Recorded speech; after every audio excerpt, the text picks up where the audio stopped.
Bismillah. Dans un rugissement et un hurlement, la chose fut sur moi. Surgissant de l'obscurité totale, je reculai instinctivement quand ces phares passèrent, tandis que tous les objets dans la petite pièce cliquetaient dans l'onde sonore. Et puis la locomotrice s'éloigna, et il n'y eut plus que le clacti-clac, clacti-clac des roues et les fenêtres éclairées défilant par saccades comme des bouts de film dans un projecteur mal réglé. J'aperçus brièvement les occupants des voitures, des hommes au regard vide, tristement assis sur les banquettes dures, deux amoureux oublieux de l'heure tardive et de tout le reste, un vieux juif barbu à calotte noire, deux noirs de Harlem qui riaient, des contrôleurs aussi, leurs uniformes comme des taches noires dans la lumière crue. Et puis les feux arrière rouges passèrent en un clin d'œil. Le rugissement mourut dans un grondement de tremblement de terre le long de la voie. L'express de 3h01 dit tranquillement mon ami, de la batterie, pile à l'heure. C'est le dernier, vous savez, jusqu'à l'aube. Il parla un instant au téléphone, prononçant des mots que je ne pus saisir, tant le fracas de la rame tonnait encore à mes oreilles. Je passais le temps en regardant autour de moi. Il y avait beaucoup à voir dans la petite pièce. Une étrange diversité d'appareils, des manettes, des rouleaux de fil, de curieux mécanismes, des tableaux, des plans, des graphiques et des piles de documents. Et dominant le tout, cet immense tableau noir où un ver luisant semblait ramper, passant lentement le long de pointillés marqués 49e rue, 52e rue, 58e rue, 60e rue. Un nouveau bidule, ça, dit mon ami, qui avait raccroché et regardé le tableau à côté de moi. Bon Dieu, je n'ose pas penser à ce que ça a coûté. Ce n'est pas un simple tableau, vous savez. Ça enregistre parfaitement des lumières invisibles, le genre de machin qui ouvre les portes des speakeasies et des garages des gens riches. Par paire espacées approximativement, tous les 25 mètres le long de 8 kilomètres de voies souterraines. Calculé sur le papier, le total vous paraîtra à peine croyable. Et pourtant, la ville a voté les crédits pour ça sans faire ouf. C'est un des derniers trucs que le maire Walker a fait installer avant sa démission. Messieurs, a-t-il dit à la commission des finances, peu importe ce que vous pensez de moi, mais cette mesure doit être votée. Et elle l'a été par un murmure de protestation. Et pourtant la ville était presque fauchée à l'époque. Qu'est-ce qu'il y a, mon vieux? Vous avez l'air tout drôle. Je me sens tout drôle, répondis-je. Vous voulez dire que ce truc-là remonte si loin, au temps de Walker? Il rit. C'était un rire bizarre qui se perdit dans les échos mourants de la rame au fond du tunnel. Bon Dieu, s'exclama-t-il, mon petit vieux, Walker venait tout juste d'être élu maire quand ce machin a commencé. Ça remonte à la Grande Guerre, et même avant. L'accident catastrophique d'une rame, je me souviens, a passé pour un complot d'espions allemands, pour nous empêcher de nous battre aux côtés des Alliés. Les journaux ont poussé les hauts cris à propos de prétendus aveux, et de preuves qu'ils prétendaient avoir. On les a laissés délirer, bien sûr. Pourquoi pas? L'Amérique était déjà pratiquement engagée dans la guerre, à l'époque. Et si nous avions dit à la population de New York ce qui avait vraiment provoqué la catastrophe de ce métro, eh bien les horreurs de Château-Thierry et de Verdun et toutes les autres réunies n'auraient pas égalé le chaos que les émeutiers auraient fait de ce coin-là. Les gens n'auraient pas pu supporter d'y penser, vous savez. Ils deviendraient fous s'ils savaient ce qu'il y a là tout en bas, tout au fond. Le silence fut pire que l'avait été le rugissement, pensai-je. L'étrange silence plein d'échos, d'un vide immense. Seul le clapotis régulier de quelques fuites d'eau souterraines le rampait, et aussi le faible crépitement de l'indicateur phosphorescent rampant le long de 68e rue, 72e, 78e. Oui, reprit lentement mon ami, il deviendrait fou s'il savait. Et parfois je me demande pourquoi nous ne devenons pas fous ici dans le fond, nous qui savons, et qui devons affronter l'horreur ici nuit après nuit, année après année. Probablement est-ce seulement parce que nous ne l'affrontons pas vraiment, que nous tenons le coup. Vous savez, parce que nous ne définissons jamais tout à fait la chose dans notre esprit, objectivement. Nous laissons aller, quoi pour ainsi dire. Nous ne parlons pas de ça, contre quoi nous montons la garde. Nous disons simplement eux, ou l'un d'eux, comme ça. Nous n'en faisons pas plus de cas que de l'ennemi quand nous étions là-bas, en Europe. C'est juste quelque chose qui est là et contre quoi il faut se battre. Je crois que si nous nous permettions vraiment d'y réfléchir, nous serions foutus. L'esprit et la chair de l'homme ne pourraient pas le supporter. Vous savez, ne pourraient pas le supporter. Il se tut, la mine sombre, regardant au fond du tunnel noir, l'indicateur crépitait faiblement sur le mur. 92e rue, 98e rue, 101e rue. Après la 120e rue, ça ne risque plus grand-chose, dit mon ami. Quand la rame arrive là, vous verrez un voyant vert qui s'allume. Le signal, voie libre. Mais ça ne veut pas dire la sécurité absolue. Vous comprenez? C'est simplement ce que nous avons établi comme la portée la plus lointaine de leurs activités. Ils peuvent aller plus loin quand ils veulent, mais jusqu'ici, ils ne l'ont pas fait. Comme s'il y avait quelque chose de circonscrit dans leur esprit. Ce sont des créatures à habitude. Vous savez, ce doit être ça qui les fait rester dans cette seule petite longueur de tunnel, alors qu'ils ont tout le vaste métro de New York pour y rôder, s'ils en ont envie. Je ne vois pas d'autre explication, à moins qu'on veuille plonger dans le surnaturel et dire que c'est parce qu'ils sont liés à ce site particulier, par des espèces de lois mystiques. C'est peut-être parce qu'il est plus profond que les autres, creusé très loin dans le fond de la base rocheuse de Manhattan, ici près de l'East River, qu'on entend presque l'eau clapoter, par les nuits calmes, ou alors c'est simplement l'horrible humidité du tunnel. Par ici, les moisissures fongoïdes et les miasmes de l'obscurité qui leur conviennent, quoi qu'il en soit, ils ne remontent jamais ailleurs que le long de ces parcours, ce beau parcours. Et nous avons les lumières et les voitures de patrouille, et 3 postes de garde comme celui-ci, avec 10 hommes en service, constant du coucher au lever du soleil. Moi, mon garçon, c'est une vraie petite armée que je commande ici, pendant la garde de nuit. Une armée de morts sans sépulture, si l'on peut dire, ou une armée d'éternels damnés. Un de mes hommes est devenu vraiment fou. Vous savez, 2 autres ont dû être hospitalisés dans des maisons de repos pendant un temps. Mais ils se sont remis et ils ont repris leur service ici. Mais ce gars-là, eh bien finalement nous avons dû le mitrailler comme un chien. Sinon il nous aurait tous abattus. C'était avant qu'on fasse placer les lumières noires, voyez-vous.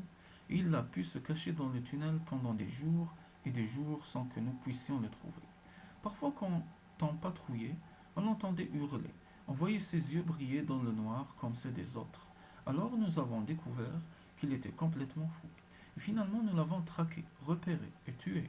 Comme ça, pas d'histoire. Tac, tac, tac, tac, tac, tac, et c'est tout. Fini, nous l'avons enterré dans le tunnel.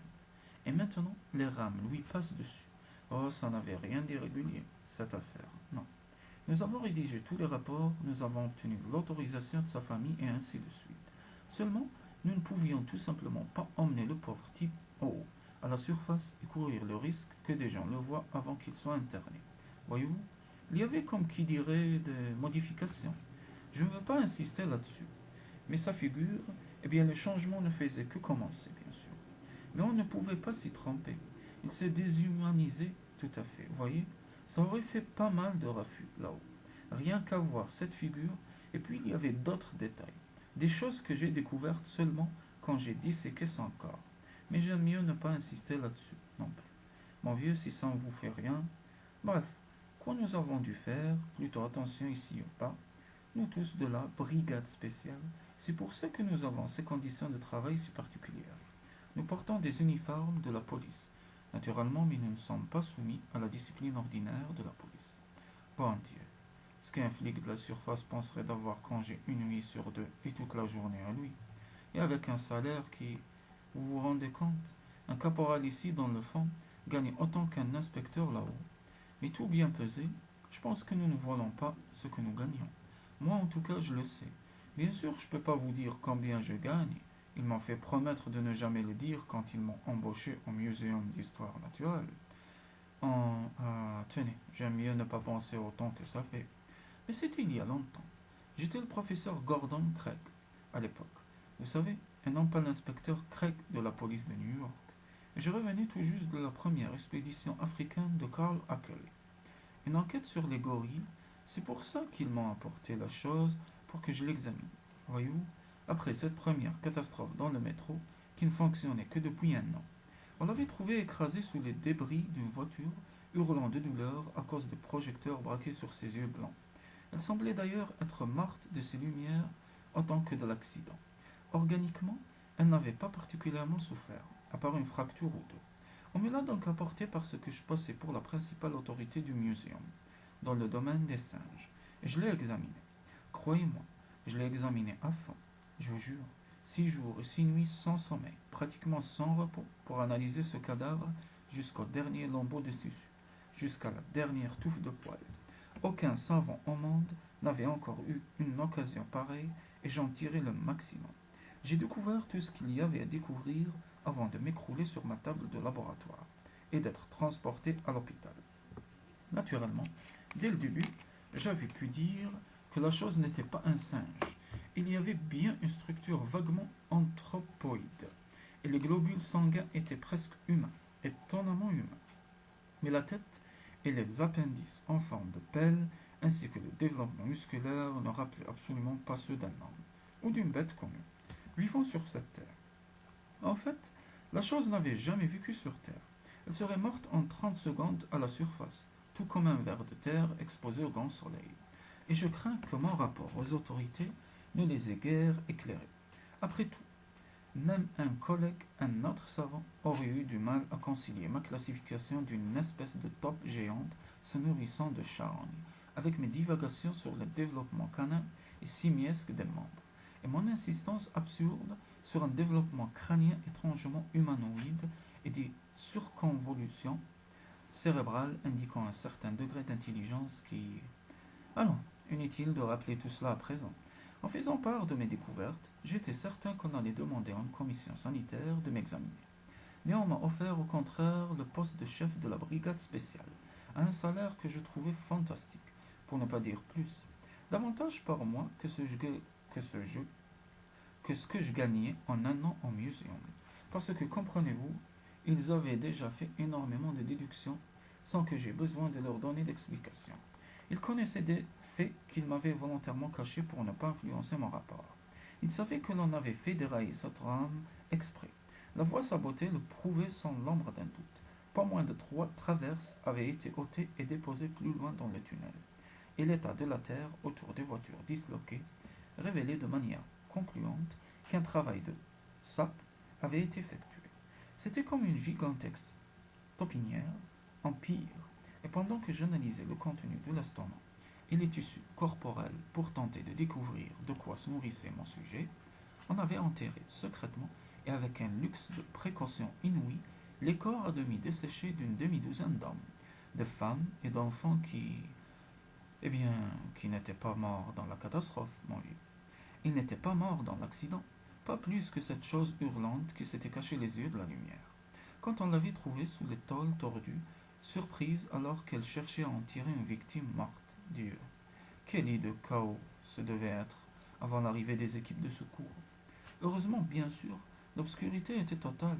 Les pauvres diables qui n'étaient que blessés n'ont jamais su quelle horreur de charnier se passait dans les profondeurs stygiennes. Autour d'eux, et fort probablement s'en manquait-il, dans leur souffrance. Quelques-uns divaguèrent par la suite, parlèrent d'yeux verts et de griffes qui leur labouraient le visage, mais bien entendu tout cela fut attribué au délire.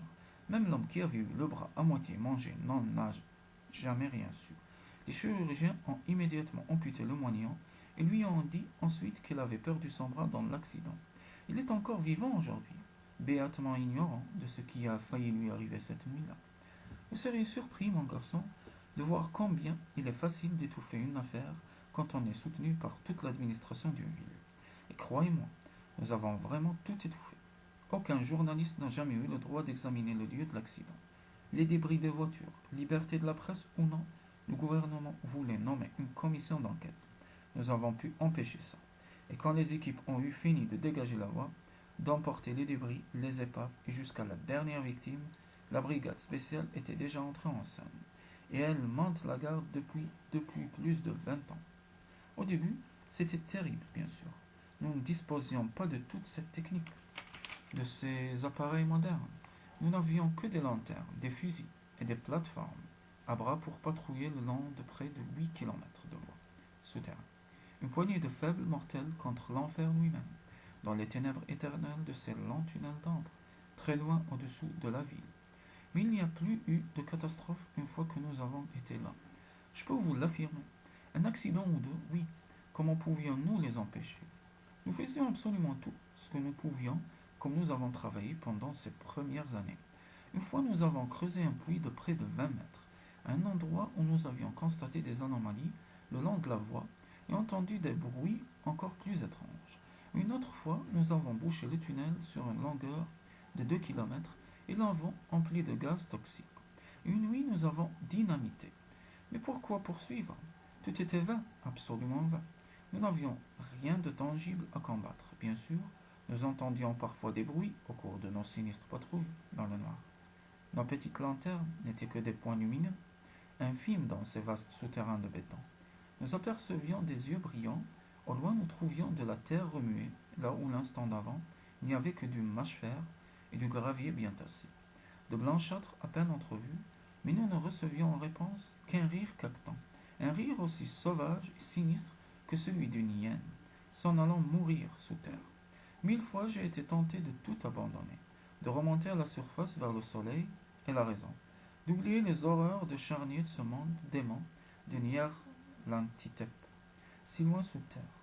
Et puis je songeais à tous ces gens, sans défense, ces hommes, ces femmes et ces enfants qui prenaient le métro sans se douter de rien, voyageant dans ces ténèbres hantées où des maléfices de l'aube des temples fourrageaient sous eux pour le détruire. Eh bien, je ne pouvais les abandonner, c'est tout. Je suis resté et j'ai fait mon devoir, comme les autres, année après année. C'était une singulière carrière pour un homme de science, et je n'ai certainement jamais imaginé que je m'y engagerais, alors que pendant de longues années, je m'étais préparé à mon travail au muséum. Cependant, je pense que c'était une carrière socialement utile et je me flatte d'avoir pu servir. Sans doute ai-je été plus utile à la population que si j'avais empaillé des animaux pour les poussiéreuses vitrines du muséum, ou écrit de monstrueux ouvrages que personne ne se donne jamais la peine de lire. Car je professe une science bien à moi. Ici dans les profondeurs, vous savez, se préserve de l'horreur des millions de dollars de voies souterraines, se sauvegarde la vie de la moitié de la population de la plus grande ville du monde. Et puis aussi, j'ai ici un domaine de recherche pour lequel la plupart de mes collègues de la surface donneraient leur bras droit. La possibilité d'étudier une forme de vie absolument inconnue. Une monstruosité si énorme que même après toutes ces années de contact avec elle, je doute encore, par moments, de mes propres sens, bien que l'horreur soit tout à fait authentique. Tous les pays du monde en ont attesté, tous les peuples. Tenez, la Bible elle-même contient des allusions à des ghouls creusant leur chemin sous la terre. Et aujourd'hui encore, dans la Perse moderne, on chasse avec des chiens et des fusils d'étranges créatures qui hantent les tombeaux, ni tout à fait humaines, ni tout à fait animales.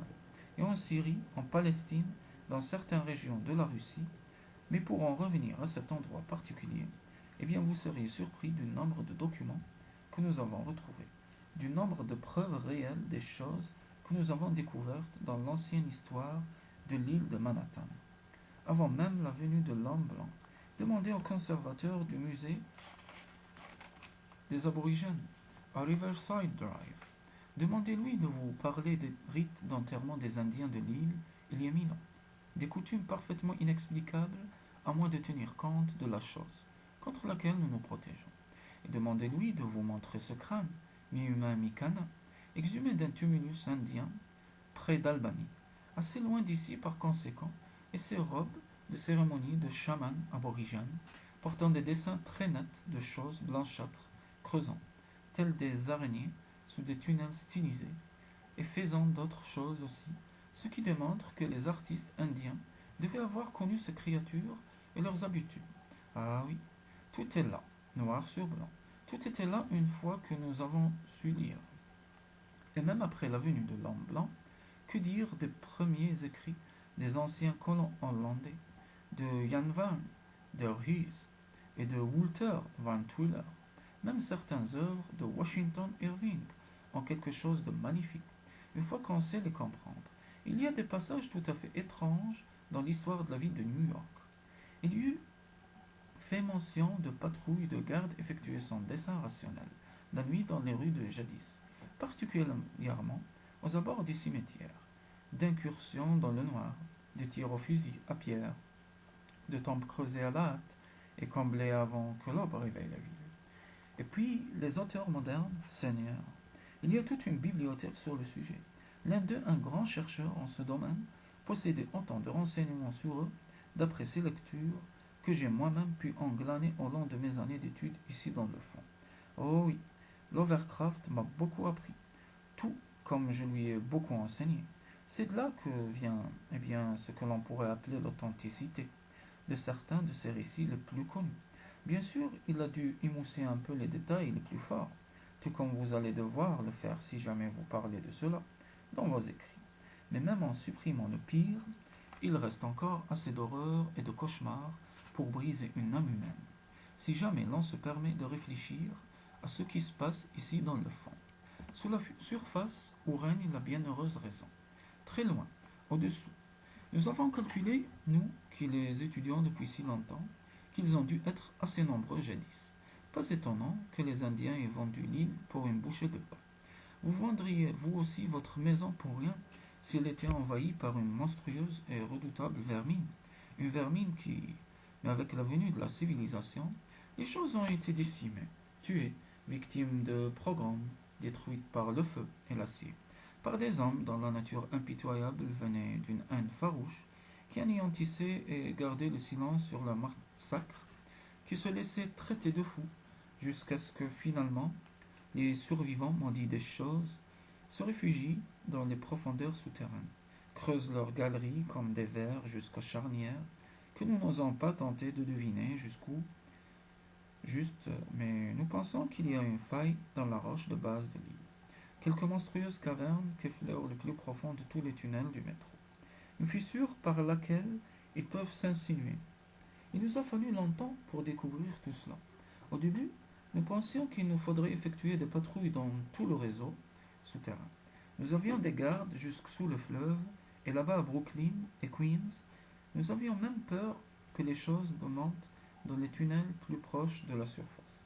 Peut-être même dans des rues désertes de Manhattan, aux heures précédant l'aube. À l'époque, nous avions là en bas la moitié parfaitement, encore que Dieu sait ce que ferait le cheval de police le mieux entraîné, si jamais il se trouvait nez à nez avec une de ces choses.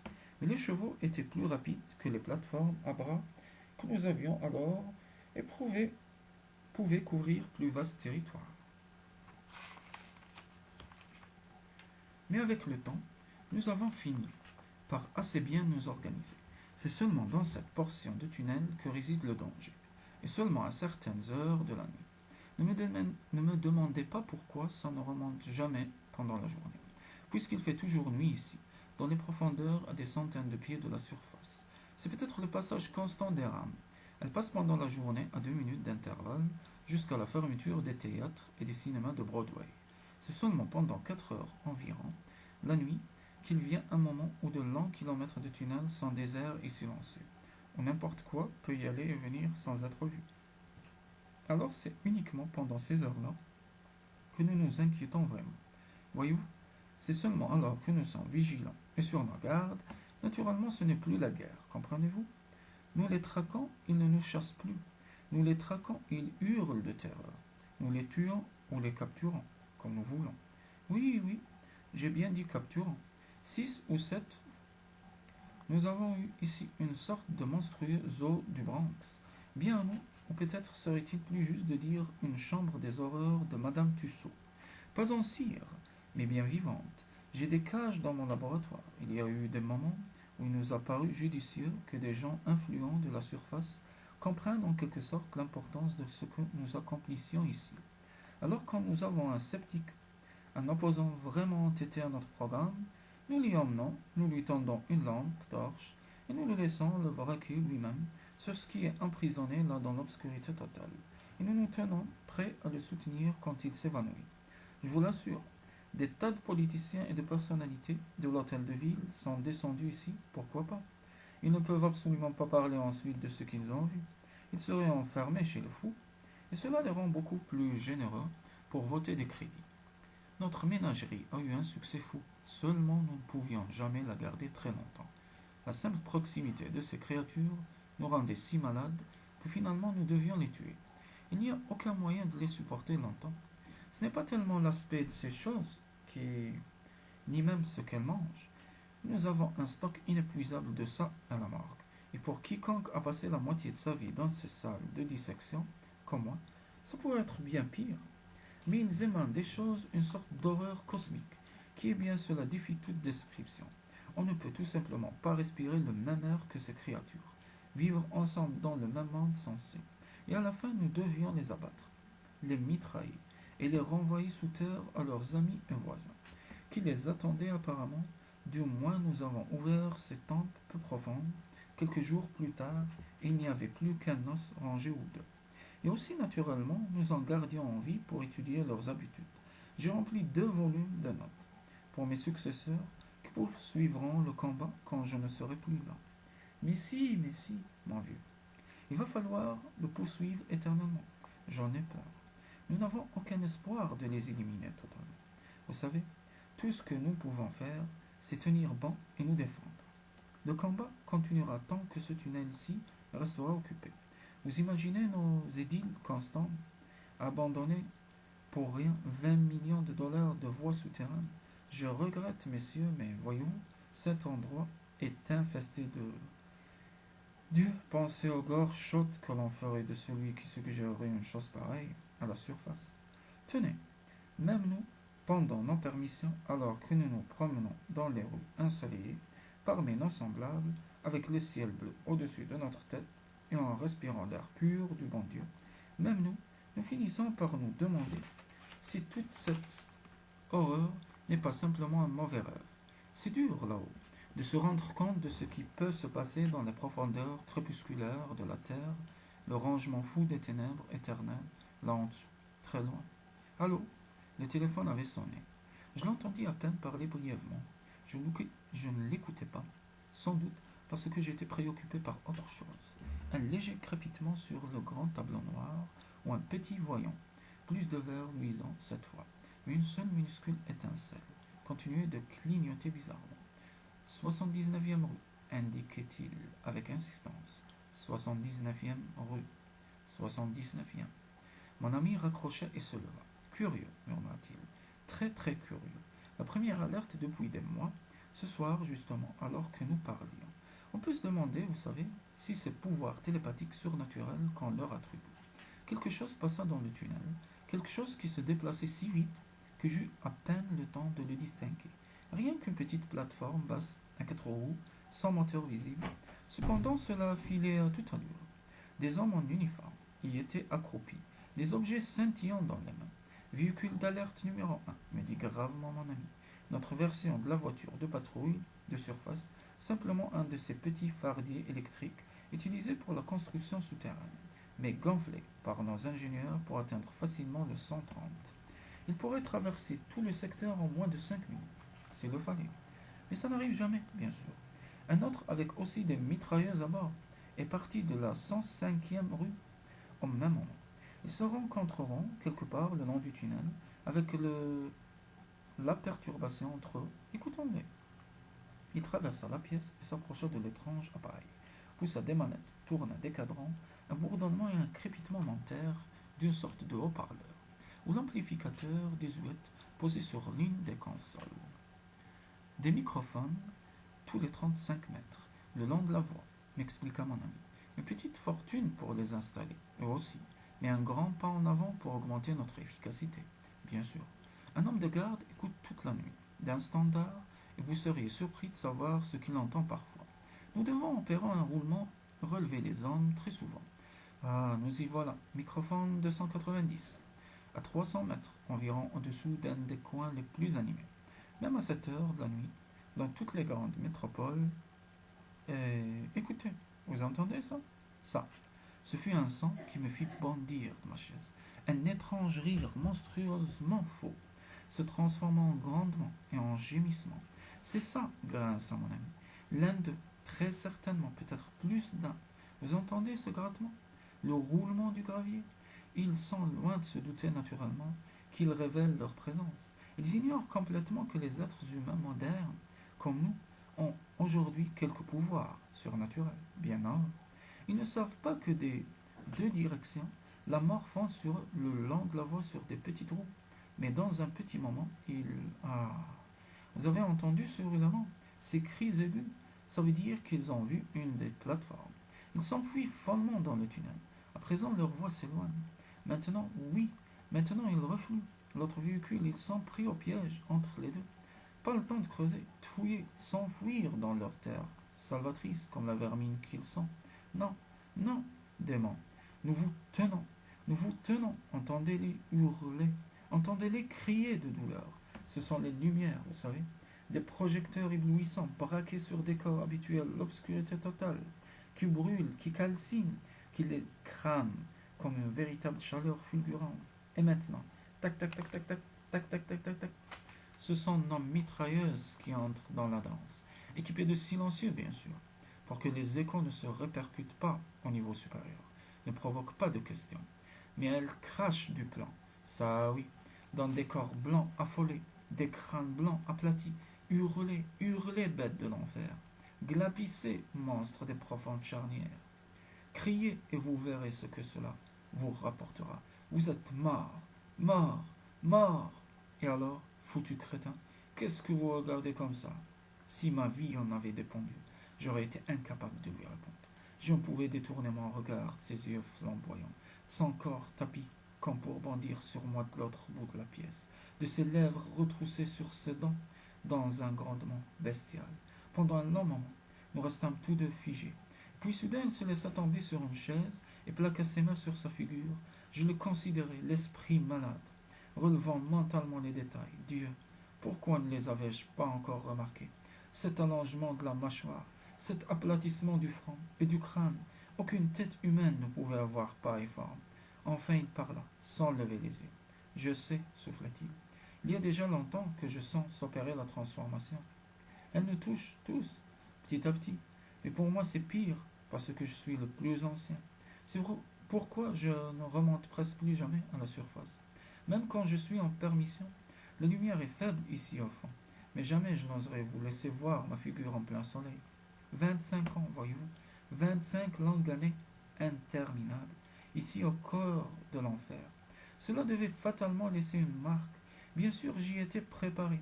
Mais Dieu Tout-Puissant, si j'avais seulement imaginé un seul instant ce que cela serait, pire, à bien pire que n'importe quelle marque de la bête. Et c'est spirituel aussi, vous savez, pas uniquement physique.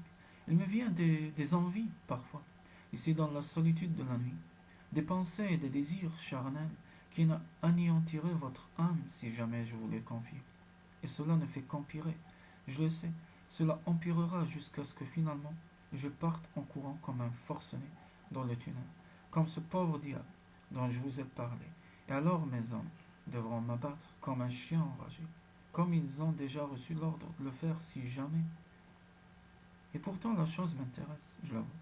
Elle m'intéresse scientifiquement, alors même qu'elle horrifie mon âme, qu'elle me condamne à jamais à la damnation, car elle explique comment ils ont pu prendre naissance, comment ils ont dû être engendrés.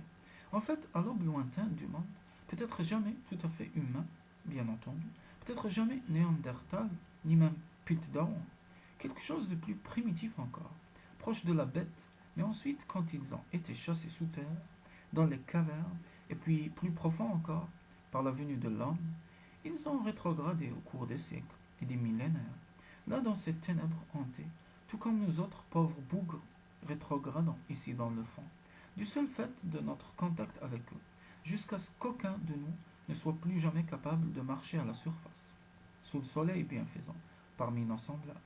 Dans un rugissement et un grondement, la chose surgit sur nous de l'obscurité totale. Je reculai instinctivement quand ces phares passèrent, tandis que tous les objets dans la petite pièce cliquetaient dans l'onde sonore. Et puis la locomotrice s'éloigna, et il n'y eut plus que le clac-tic-clac des roues et les fenêtres éclairées défilant par saccades, comme des bouts de film dans un projecteur mal réglé. L'express de 4h15, dit-il d'une voix blanche, du Bronx, sain et sauf, vous le remarquerez. Ces usagers, ignorant tout du risque, ne sachant pas comment ils sont protégés, comment ils seront toujours protégés, mais à quel prix, à quel horrible prix. L'express de 4h15, cela veut dire que le jour se lève. Vous savez, là-haut sur la ville, à la surface, les rayons du soleil levant Dehors, les gratte-ciel blancs de Manhattan, une ville immense commence à s'éveiller à la vie matinale. Mais naturellement, il n'y a pas d'aube pour nous, ici dans le fond. Il n'y aura jamais d'aube pour les pauvres âmes perdues, ici dans ces ténèbres éternelles. Loin, si loin, tout au fond,